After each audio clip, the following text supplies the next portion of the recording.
Ok, chủ đề số 3 phút số soát cũng như chụp hình nó thì không cả đến sang lên bảo dưỡng ngày nay dân riêng bỏ ra tập bọn cái sang lên bảo dưỡng tam diện cả bỏ ra riêng learning English through the story. Ok, chân mình này cả riêng cái sang lên tam diện riêng. Ok, hơi riêng bảo dưỡng ngày nayគឺមានចំណងជើងថ្មីមាន headline ថ្មីនេះបងប្អូនអាចប្រើ title of the story ក៏បាន headline of the story ក៏បាននេះមានន័យថាចំណងជើងរឿងគេដាក់ថា trap pigeon trap pigeon អញ្ចឹងពាក្យ trap នោះមានន័យថាអន្ទាក់ហើយដល់ពេលគេ CED ចេះគេ CED ទៅជា verb ណាហើយក្នុងនេះគេសរសេរជា past participle គេជាសព្ទក្នុងទី3ដែលគេដាក់វា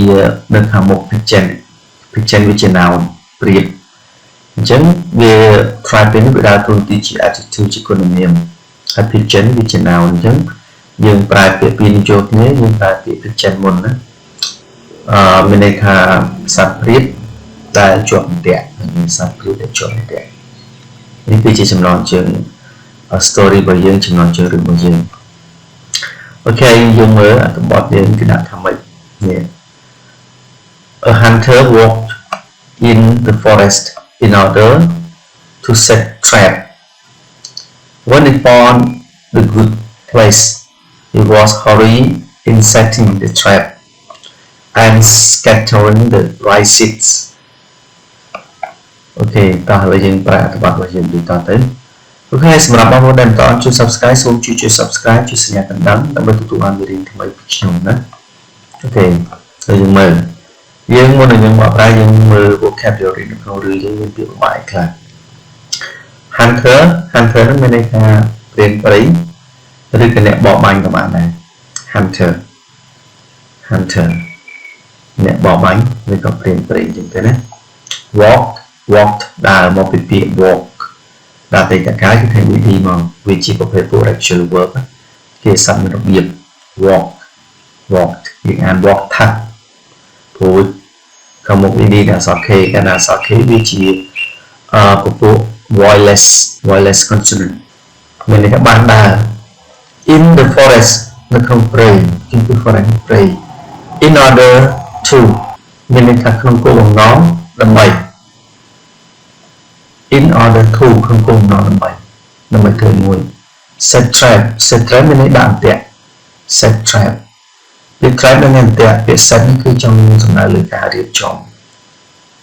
ធ្វើមួយអញ្ចឹង set trap នេះសំដៅលើការដាក់អន្ទាក់ when តែនៅពេលដែល he found the good place នៅពេលដែលគាត់បានឃើញ found មកពី find នៅពេលដែលគាត់បានឃើញកន្លែងល្អអញ្ចឹងពាក្យ good ល្អលេងកន្លែង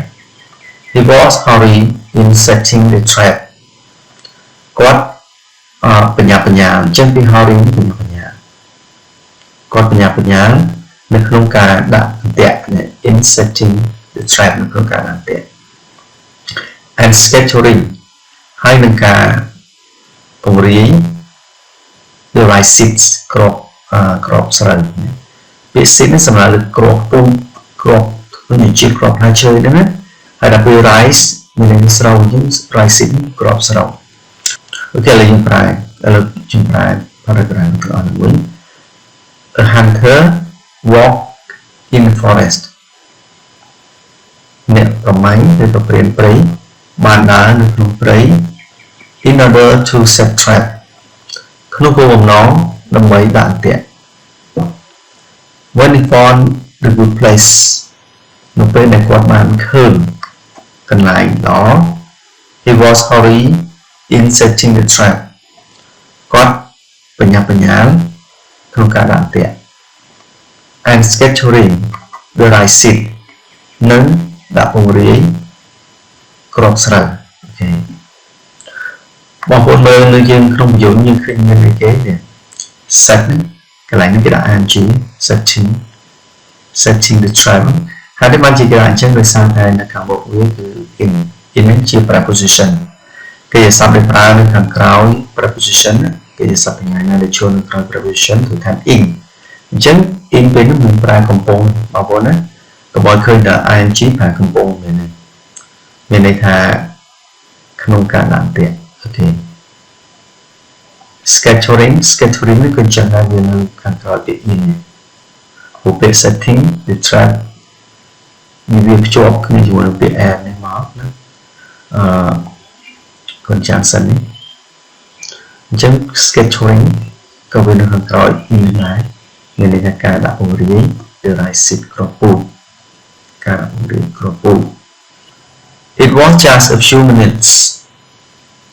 and there was a flock of pigeons flying in the sky. The pigeons saw like this want to fly down, but they were warned by leader. Okay, เราบอกว่ายังมาเปรียบ a few minutes ไม่ได้ทำปีใบนาทีหรือก็ยังยินหาบันทึก It was just a few minutes เวฟตรมแต่ปีใบนาทีปะเนาะวอนคือประวอนมันประอีกด้วยซาแต่คือยินดีเรื่องการนั้นที่ retell the story การนั้นคือยินเรื่องนามวยลำเว้นคือถูกประตุบรงติดการต่างออกนะผู้วิจิตรที่กรอบเอาไว้ในการงานพิมพ์นะVì con cái trong diện về phía bên thì phần nó there was a flock of pigeons there was nó phải thầm miền thầm nói như vậy để is và cả thì tất cả is là chữ was there was a flock ra thầm vốn pigeon sắp priệp thì là miến sắp priệp một vốn ok a flock of pigeons bên này là sắp priệp một vốn flying in the sky công phong hai là mây đây cũng có hai người vậy flying in the sky.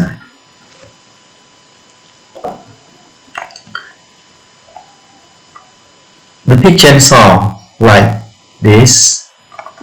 Cái ta pigeon nó cứ sắp riêng saw bàn khơi đôi mi. Saw like this saw nó một cái xí khơi. Ở đây ta cả biết từ chữ saw. The pigeons saw like this nó phải đôi mi. Và sắp riêng khơi đôi mi. Want to fly down.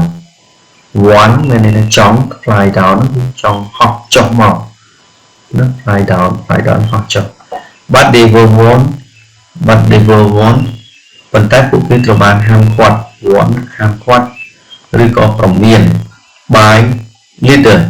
Đối mấy cổng. Thầm ná sát vô sát nó cứ bụi miền mấy cổng vị. Chừng leader mấy cổng đó. Rồi cái này đất mùa mình kita lagi berada with it was just a few minutes kita termentai di bayi nanti penuh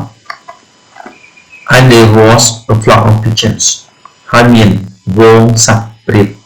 miền vốn sắp priệp một vốn flying in the sky để có phong hàng là mây the pigeons saw like this want to fly down sắp priệp ban khi ini trong học chọc but they were warned by the leader. Phần tác của cái trò bàn ham khoát đôi mẹ ngon đôi mẹ crom. Ok, ta lên những từ một tiếp. The rice should not be scattered in disorder where is far away from the village. The leader said. However, the other pigeons did not listen to him. And they flew down to eat these rice seeds. Ok, bằng vừa là mới dùng nguyên tử của bạn thế. Chẳng bị rice seed bằng một chơi hai nắng về đây là crop sợi. Should not be nó phải là mình cua nó should nó cua đặc biệt not mình chẳng buộc chúng should not mình cua. Be scattered nó cứ chỉ passive គឺជា clear passive មានន័យថាត្រូវបានគេដាក់ពង្រាយនិងត្រូវបានគេបាយ in disorder ហ្នឹងមានន័យថាដោយយ៉ាងគ្មានរបៀបយ៉ាងគ្មានសណ្ដាប់ធ្នាប់មានន័យថារញ៉េរញ៉ៃ disorder នេះរញ៉េរញ៉ៃ okay where is far away from the village ដែលជាកន្លែងនៅឆ្ងាយពីភូមិ village ភូមិ okay the leader នោះមានន័យថាមេដឹកនាំមានប្រៀបហ្នឹង however ទោះយ៉ាងណាក៏ដោយណា however ទោះយ៉ាងណាក៏ដោយ the other pigeons សត្វព្រាបប្រទេសទៀត did not listen មិនបានស្ដាប់ទេ to him ចំពោះគាត់មិនបានស្ដាប់គាត់ទេស្ដាប់គាត់សាមួយព្រាបមួយក្រុមរបស់ព្រាបហ្នឹងហើយ and they flew down flew មកពីពាក្យ fly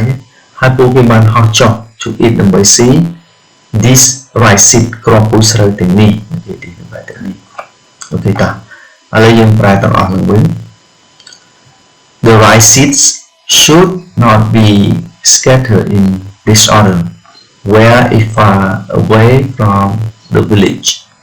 the leader said អូខេអញ្ចឹងនៅក្នុងវីដេអូនេះបងប្អូនឃើញមាន quotation mark ទេអន្តរសញ្ញាបើសិនជាបងប្អូនឃើញអញ្ចឹងមានន័យថាវាជា quote វាជាការដកស្រង់នៅក្នុងវីដេអូ direct and indirect speech អញ្ចឹងកាលណាមាន quotation mark គឺ direct speech មានន័យថាការដកស្រង់ពីសម្ដីផ្ទាល់អញ្ចឹងយើងតែអ្នកនិយាយមុនអ្នកដែលពោលនិយាយហ្នឹងthe leader said គឺថាមេដឹកនាំប្រៀបបាននិយាយថាម៉េចគ្រាប់ស្រូវមិនគួរត្រូវបានដាក់ពង្រាយឬក៏បាចសាច់នៅក្នុងភាពគេថារញ៉េរញ៉ៃនៅកន្លែងដែលឆ្ងាយពីភូមិទេមានអ្នកនាំប្រៀបបាននិយាយចឹងណា However the other pigeon did not listen to him ទោះយ៉ាងណាក៏ដោយសត្វព្រាបដទៃទៀតមិនអីគេមិនបានស្ដាប់គាត់នោះទេគេ did not listen មិនបានស្ដាប់គាត់ and they flew down ហើយពួកគេបានហោះចុះមកខាងក្រោម to eat ដើម្បីញ៉ាំ this rice seed គ្រាប់ស្រូវទាំងអស់នេះអូខេដល់មកយើងមើលបន្តទៀតគេដាក់ថាម៉េច Suddenly those pigeons were trapped the leader advised them again to strengthen power and fly up together in order to open up the trap all the pigeons listened to the leader and flew up until the trap opened and they flew away អូខេឥឡូវយើងមើលគេដាក់ថាមិនខ្លះហើយយើងនិយាយបែបខ្លះ suddenly ភ្លាមឬក៏មួយរំពេចនោះណាភ្លាមនោះពុំអាចមួយរំពេចនោះក៏បានដែរ suddenly វាជា adverb those pigeons មានន័យថាប្រៀបទាំងអស់នោះ were trapped ត្រូវបានជាប់អន្ទាក់អូខេ were trapped នេះមិនត្រូវបានជាប់អន្ទាក់ trap នេះវាជា verb ត្រង់នេះគឺជាទម្រង់ passive ទម្រង់ passive អតីតកាលកម្មអញ្ចឹង word trap ត្រូវបានជាប់អន្ទាក់ the leader មេដឹកនាំគេ advise គេថា in ចេះគឺមានន័យថាទីជាទម្រង់អតីតកាលគេហៅ advise បានណែនាំ advise ណែនាំ then ពួកគេគឺពួកព្រៀបទាំងអស់ហ្នឹង again ម្ដងទៀត to strengthen power ហើយពាក្យ strengthen មានន័យថាធ្វើឲ្យវាខ្លាំងហើយ power នោះអំណាចឬក៏កម្លាំងដូចគ្នាធ្វើឲ្យកម្លាំងខ្លាំងឬក៏ពង្រឹងកម្លាំងអូខេ strengthen power ពង្រឹងកម្លាំង and fly និងហោះ fly up ហោះឡើង together រួមគ្នាមានន័យថាហោះឡើងព្រមគ្នា fly up together មានន័យថាពេលហោះទាំងអស់គ្នាដើម្បីឲ្យកម្លាំងហោះនឹងកាន់តែខ្លាំងណាស់ strengthen power in order to គឺប្រែថាដើម្បី in order to គឺថាដើម្បី open up នោះបើក the trap បើកអន្ទាក់ហ្នឹង all the pigeons listened to the leader គេថាសត្វព្រាបទាំងអស់ទាំងអស់បានស្ដាប់ listen ស្ដាប់កាលណា listen គឺប្រើវត្ថុស្ដាប់ឯមួយគឺប្រើវត្ថុណាអញ្ចឹង listen preposition ដែលប្រើវាគឺ to ជារៀងរហូតនេះសត្វព្រាបទាំងអស់បានស្ដាប់ the leader មានដឹកនាំ and flew up until the trap open ហើយបានហោះឡើងរហូតដល់អន្ទាក់គឺវាបើក and they flew away ហើយពួកគេក៏បានហោះចេញទៅឆ្ងាយអូខេហោះទៅបាត់ flew away ហ្នឹងមានហោះទៅឆ្ងាយឬហោះទៅបាត់ក៏បានដែរអូខេតើយើងប្រែឡើងវិញ Suddenly those pigeons were trapped ភ្លាមនោះសត្វព្រាបទាំងអស់ត្រូវបានជាប់ពាក់ពួកសត្វព្រាបជាប់ទៅស៊ីស្រូវណា The leader advised them again to strengthen power and fly up together in order to open up the trap គេថាមេដឹកនាំព្រាបឬក៏មេវងរបស់ព្រាបនឹងបានផ្ដល់ដំបូន្មានឬក៏បានណែនាំពួកគេម្ដងទៀតឲ្យពង្រឹងកម្លាំងនិងហោះឡើងរួមហោះឡើងព្រមគ្នាហោះឡើងរួមគ្នាមានន័យថាហោះឡើងព្រមគ្នាក្នុងគោលបំណងដើម្បីនៅទៅធូនបើកអង្គប់ឬក៏បើកអន្ទាក់នឹងហើយហោះឡើងអន្ទាក់នឹងវារបើក All the pigeons listened to the leader ដែលវងព្រាបទាំងអស់បានស្ដាប់មេដឹកនាំ and flew up until the trap opened ហើយបានហោះឡើង flew up នឹងរហូតដល់អន្ទាក់នឹងវាបើកវារបើក and they flew away ហើយពួកគេក៏បានហោះទៅបានទៅអូខេឥឡូវបងប្អូនយើងចូលដល់ moral values មានន័យថាតម្លៃនៃការអប់រំតម្លៃនៃសិលធម៌អប់រំនៅក្នុងរឿងហ្នឹងគឺមានន័យថាជា moral មានន័យថាការអប់រំមានន័យថាអ្វីដែលគេប្រាប់យើងអ្វីដែលខុសអ្វីដែលត្រូវអ្វីល្អអ្វីអាក្រក់ក្នុងរឿងហ្នឹង values តម្លៃនៃការអប់រំវាមាន3ចំណុចទី1គេដាក់ថា do not believe on what is strange and you haven't seen it គេដាក់ថាម៉េចហ្នឹងគេដាក់ថាមិនត្រូវជឿជាក់ទៅលើអ្វីដែលវាចម្លែកហើយអ្នកមិនដែលបានឃើញវាពីមុនអូខេទី1គឺចង់អប់រំអញ្ចឹងដូចជាសត្វព្រាបអញ្ចឹងវាបានឃើញគ្រាប់ស្រូវដែលរាយប៉ាយដាក់ពង្រាយនៅលើវាលស្រែអញ្ចឹងដែលវាជារឿងចម្លែកអូខេហើយគាត់ក៏បាន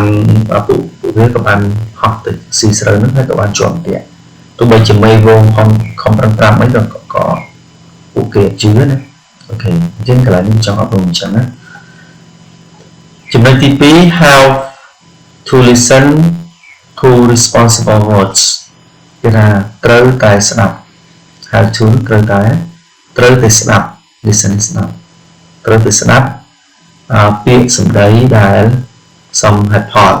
reasonable គឺសមហេតុផលហើយពាក្យ word នឹងពាក្យសម្ដីដែលសមហេតុផលមានន័យថាពាក្យណាដែលគេលើកយកមកនិយាយសមហេតុផលយើងគួរតែស្ដាប់ដូចជាពួកវងព្រាបអញ្ចឹងpigeon leader នឹងមេព្រាបគាត់ប្រាប់វងព្រាបថាស្រូវនឹងមិនគួរត្រូវបានគេដាក់នៅរាយប៉ាយនៅទីកន្លែងដែលនៅឆ្ងាយពីអ្នកភូមិអញ្ចឹងវាជារឿងចម្លែកអញ្ចឹងមិនគួរចុះញ៉ាំតែព្រាបទាំងអស់គាត់បានស្ដាប់អូខេចំណុចទី3 getting together can help us achieve something great getting together មានន័យថារួមគ្នារួមគ្នាជាធ្លុំមួយណា getting together ការរួមគ្នាមានប្រែការរួមគ្នា can help us អាចជួយពួកយើង achieve ទទួលបាន something great មានន័យថារបស់ដែលអស្ចារ្យយើងអាចប្រែថាការរួមកម្លាំងគ្នានោះអាចជួយពួកយើងទទួលបាននៅគេថាសមិទ្ធផលដ៏អស្ចារ្យអូខេដូចជាវងព្រាបនឹងគាត់មានន័យថា fly up together គាត់ហោះឡើងរួមគ្នា to strengthen power ដើម្បីពង្រឹងកម្លាំងនឹងដើម្បីឲ្យអង្គមនឹងវារបើកអញ្ចឹងធ្វើឲ្យពួកគេបានហោះចេញបានអូខេចឹងបងប្អូនមេរៀននឹងប៉ុណ្ណឹងគឺខ្ញុំអរគុណសម្រាប់ការតាមដានទស្សនាហើយជួបគ្នាម្ដងទៀតនៅវីដេអូក្រោយកុំភ្លេចចុច Subscribe សញ្ញាកណ្ដឹងដើម្បីទទួលបានមេរៀនថ្មីពីខ្ញុំជាពលរដ្ឋមានសំណាងល្អបាយបាយ